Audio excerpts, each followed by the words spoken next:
It's time for you, dear Libra, to honor what your body has been asking for.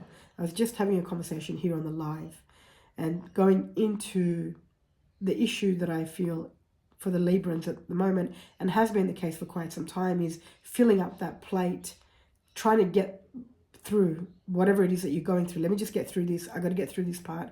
I've just got to get through the day. I've got to get through the next 6 weeks of my life, so on and so forth. And these types of conversations that go on, whether consciously or unconsciously, sometimes in the back of your mind, sometimes in the forefront, are what then create a bigger hole.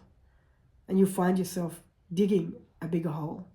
You'll find yourself going into a bigger hole. And eventually it's going to be very difficult to come out of that space. And so there have been many messages from your body in particular that you haven't paid attention to, and or you're not paying attention to. Sometimes you'll hear it. You may have a moment of quiet and you hear what your body's asking of you. And often what ends up happening is, I'll get back to that a bit later, because other things that actually are not important become more important.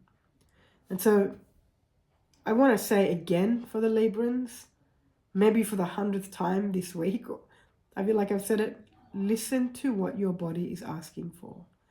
And in order for you to be able to do this, you need to create some quiet time.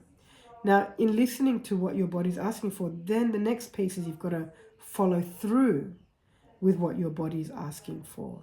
So it's not enough to just listen. You need to also follow through. And part of following through is creating let's just say a schedule of some kind that works for your mind and body to be at its peak in health. Everything else should work around that.